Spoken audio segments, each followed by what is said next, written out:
Indo British advanced pain clinic నొప్పి మాయం surgery దూరం. For appointments 9155515563.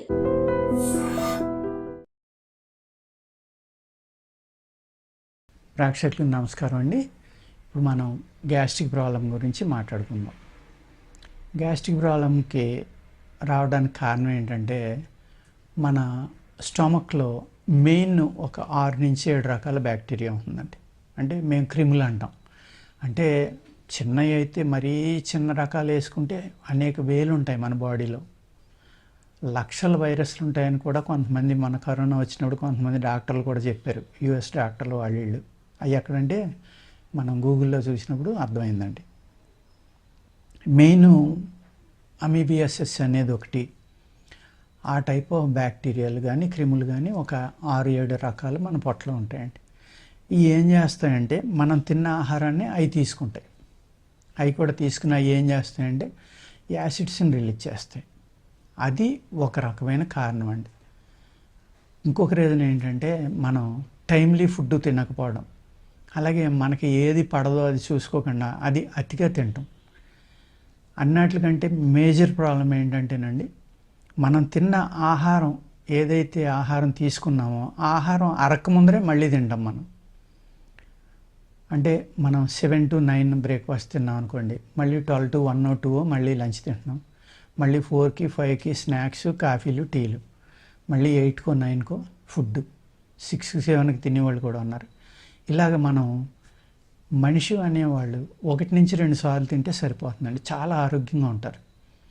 ఎప్పుడైతే మనం ఎన్నిసార్లు తినేస్తున్నామో మనం బాడీలో ఆహారం తీసుకున్న తర్వాత ఏమవుతుందండి, ఆ ఆహారాన్ని అరిగించడం కోసం మన బాడీలో అనేక రకాలైన ఫ్లూయిడ్స్ వస్తాయి బయటికి.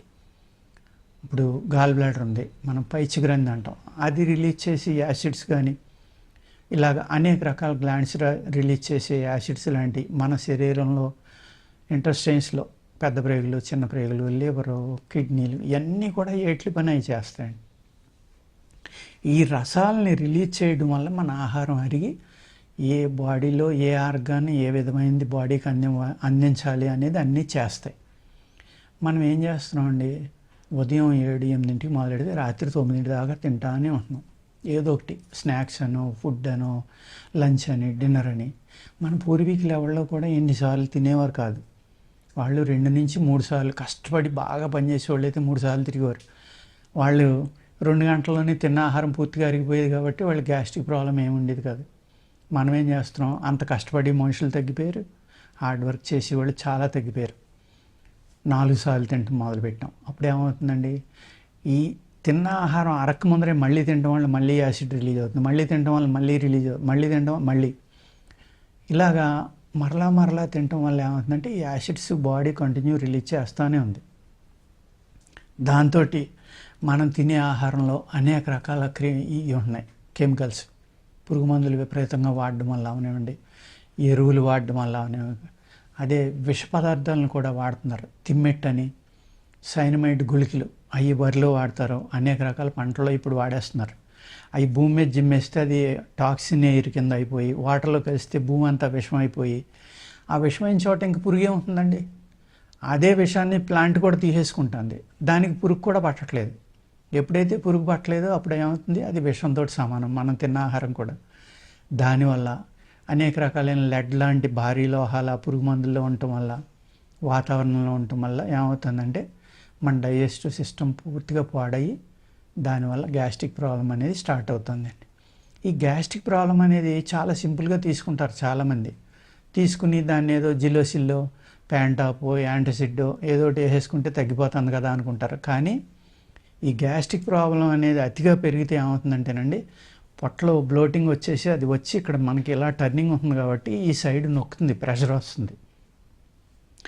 ఆ గాలి బయటికి రాలేదనుకోండి, ఆటోమేటిక్గా హార్ట్ని ప్రెస్ చేయడం మొదలు పెడుతుంది. అది అప్పుడు ఏమవుతుంది, మీకు బీపీలో up and downs, cholesterol, heart attack రావడానికి కూడా కారణం one of the major reason gastric problem అండి. చాలామంది ఏమనుకుంటారంటే ఏదో గ్యాసే కదా వదిలేద్దాంలే అనుకుంటారు. ఈ గ్యాస్ట్రిక్ ప్రాబ్లం వల్ల అనేక రకాల క్రిములు మన శరీరంలో పెరిగిపోయి ఈ ఆహారం ఎక్కువసార్లు తినటం వల్ల మన బాడీలో బ్యాలెన్స్ కోల్పోవడం వల్ల ఈ పీహెచ్ అనేది విపరీతంగా పెరిగిపోతుందండి. పెరిగిపోయి ఆల్కలిన్ బాడీస్ అన్నీ కూడా ఎస్టిక్ నేచర్లోకి మారిపోతున్నాయి, ఎస్టిక్ అయిపోతున్నాయి, యాసిడ్గా మారిపోతున్నాయి శరీరాలు. మారిపోవడం వల్ల ఏమైంది, అప్పుడు ఆటో ఇమ్యూన్ ప్రాబ్లమ్స్ అయితే రొమటాయిడ్ ఆర్థరైటిస్ కానీ, లేకపోతే హషిమోటో థైరాయిడ్ లాంటివి, మయోపతి, మజిల్ డిస్ట్రోఫీ, లేకపోతే క్యాన్సరు, ఇలాగ అనేక రకాల ఆటో ఇమ్యూన్ ప్రాబ్లమ్స్ బాడీలోకి రావడానికి కారణం ఏంటంటే ఓన్లీ పీహెచ్ అండి. అంటే మేజర్ రీజన్ అది అనమాట. ఆ పీహెచ్ని మెయింటైన్ చేయాలి, గ్యాస్ట్రిక్ ప్రాబ్లం మన బాడీలో లేకుండా ఉండాలి అంటే కంపల్సరీగా ఆహారానికి మధ్యన ఏదో ఒక ఆహారానికి మధ్యన మీరు 12 నుంచి 14 గంటల గ్యాప్ ఇచ్చారనుకోండి, 16 గంటలు ఇస్తే చాలా మంచిదండి. ఒక్కసారి తిన్నవాడు మహాయోగి అంట, 2 సార్లు తిన్నవాడు మహాభోగి, ఆయుర్వేదంలో అద్భుతమైన శాస్త్రం అండి. 3 సార్లు తిన్నవాడు మహారోగి. మనం ఏం చేస్తున్నాం, 4 సార్లు తింటున్నాం. దాన్ని బట్టి మీరు ఊహించుకోండి మనకి ఎన్ని జబ్బులు రావాలో అన్ని జబ్బులు వస్తున్నాయి. రావడానికి కారణం కూడా మన ఆహారమే. అందుచేత సింపుల్ రెమెడీస్, మీరు చక్కగా వాము తీసుకోండి, కాస్త జీలకర్ర, కాస్త సోపు, కాసిన ధనియాలు 4 కొంచెం వేడి చేసి కొట్టుకొని దాంట్లో లైట్గా సైంధవలవనం లాంటిది కలుపుకొని భోజనం చేసిన తర్వాత ఒక 3 వేళకు వచ్చినంత 2 సార్లు నోట్లో వేసుకొని చక్కగా నవిలి ఆ సెలైవా లోపలికి వెళ్ళనివ్వండి.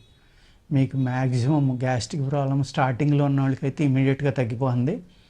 ఇది ఒక జనరల్ మెడిసిన్గా కూడా మీరు వాడుకోవచ్చు.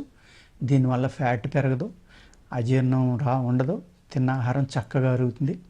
అలాగే అనేక రకాల బ్యాక్టీరియా కూడా చనిపోవడానికి అవకాశం ఉంది వాము వల్ల. అర్థమైంది కదండి. ఈ సోంపు అనేది ఏం చేస్తుందంటే మంచి క్యారియర్గా ఉపయోగపడి మీరు తిన్న ఆహారాన్ని బాడీ అంతా స్ప్రెడ్ చేయడానికి చక్కగా పనిచేస్తుంది. సాల్ట్ కూడా మీకు అనేక రకాల మినరల్స్ని ఇస్తుంది, ప్లస్ అరుగుదలకు పనిచేస్తుంది.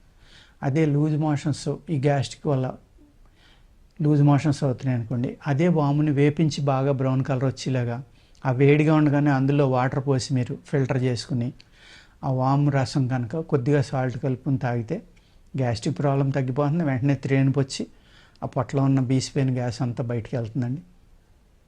అతిగా గ్యాస్ ఉండటం వల్ల మీకు బీపీ రావడానికి ముఖ్య కారణం గ్యాస్ అండి.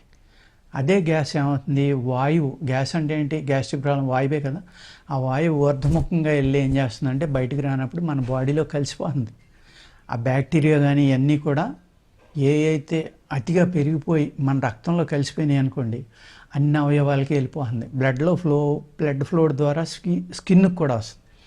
ఈ గ్యాస్ట్రిక్ ప్రాబ్లం అనేది క్రానిక్ అయిపోతే ఐబిఎస్, ఐబిడి, లేకపోతే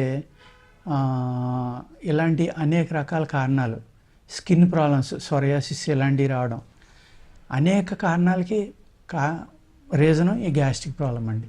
అందుచేత మీరు గ్యాస్ట్రిక్ ప్రాబ్లం మీద చాలా జాగ్రత్త తీసుకోండి, జాగ్రత్తగా వాడుకోండి. అద్భుతమైన మెడిసిన్స్ ఉన్నాయి ఆయుర్వేదంలో, చక్కగా తగ్గుతుంది, పెర్మనెంట్ క్యూర్ అవుతుంది 3 నుంచి 5 నెలలు వాడుకుంటే.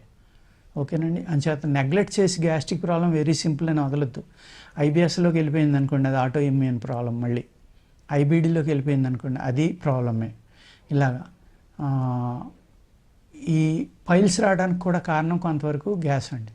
ఇన్ని రకాల ప్రాబ్లమ్స్ రావడానికి మోర్ దాన్ 60-70% మనకు వచ్చే జబ్బులు రావడానికి కారణం గ్యాస్ట్రిక్ ప్రాబ్లం.